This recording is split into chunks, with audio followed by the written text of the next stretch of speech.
Assalamualaikum warahmatullahi wabarakatuh. Kami dari kelompok 4 akan mempresentasikan materi tentang pengembangan moral dan agama anak usia dini usia 4-6 tahun. Anggota kelompok kami yaitu Robi Nurbais Rizky, Ibu Samratul Puadah, dan Ibu Siti Ani Sumarni. Mata kuliah Pengembangan Emosi, Sosial, dan Agama Anak Usia Dini dengan dosen pengampu Bunda Nandini Huda Anggarasari, MPSI Psikologi.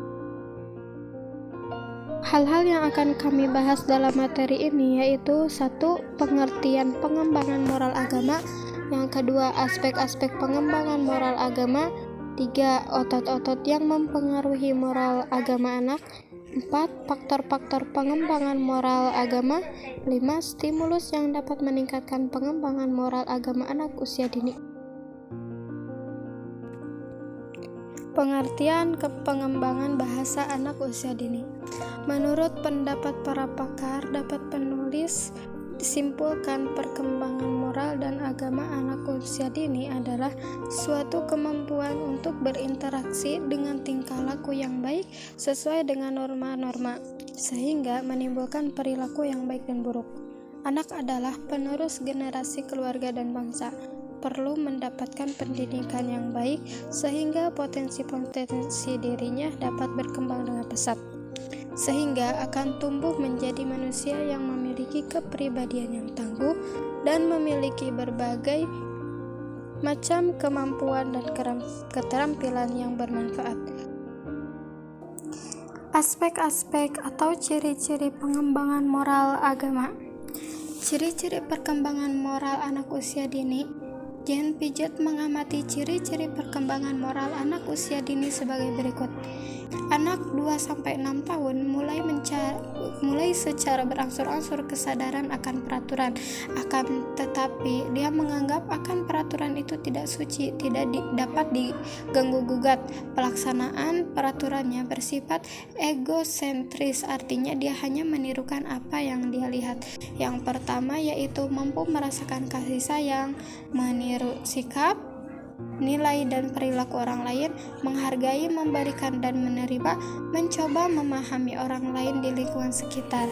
Anak mulai mengenal sopan santun, anak mengenal dan mempraktekkan aturan sekolah, anak mulai mengenal otoritas seperti anak mau diperintah, anak memahami aturan, norma, dan etika seperti berdoa sebelum makan.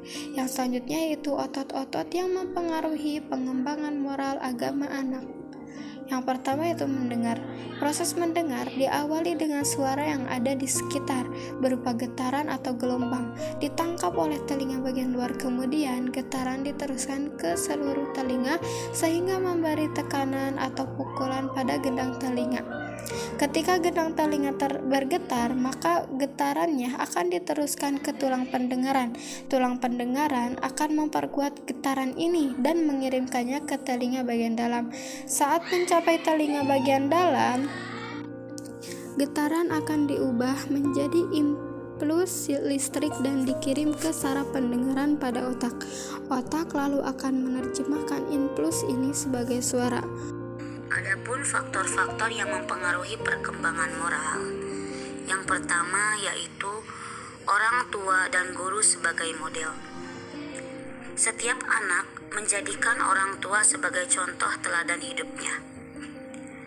Aspek tingkah laku orang tua dan guru dipandukan atau diuji dengan kenyataan yang berbeda di lingkungan, sehingga terjadilah identifikasi analisis yang hasilnya tingkah laku yang diperoleh pada saat identifikasi seorang anak meniru tingkah laku orang tua.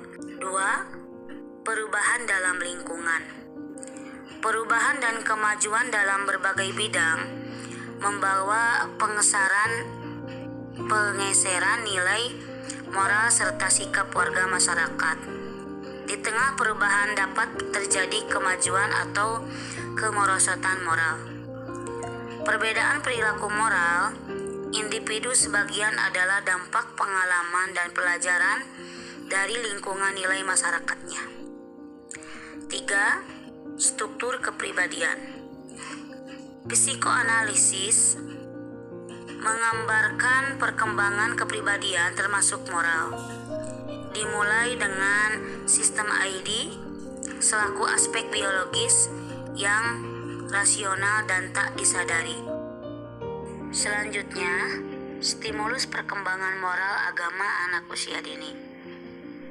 Menurut penelitian Ernest Harm dalam bukunya The Development of Religious on Children, ia mengatakan bahwa perkembangan agama pada anak-anak itu melalui 3 tingkatan.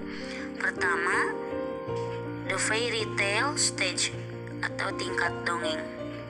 Pada tingkatan ini dimulai pada anak usia 3-6 tahun. Pada anak dalam tingkatan ini, konsep mengenai Tuhan lebih banyak dipengaruhi oleh fantasi dan emosi. Pada tingkatan ini, anak menghayati konsep ketuhanan sesuai dengan tingkat perkembangan intelektualnya. 2. The realistic stage atau tingkat kenyataan. Tingkat ini dimulai sejak anak masuk SD hingga sampai ke usia atau masa usia.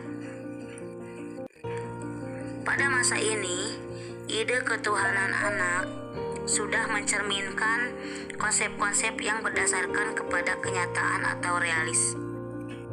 Konsep ini timbul melalui lembaga-lembaga keagamaan dan pengajaran agama dari orang dewasa lainnya. 3. The individual stage atau tingkat individu. Anak pada tingkat ini memiliki kepekaan emosi yang paling tinggi, sejalan dengan perkembangan usia mereka. Sekian materi yang dapat kami sampaikan, kurang lebihnya mohon maaf. Wassalamualaikum warahmatullahi wabarakatuh.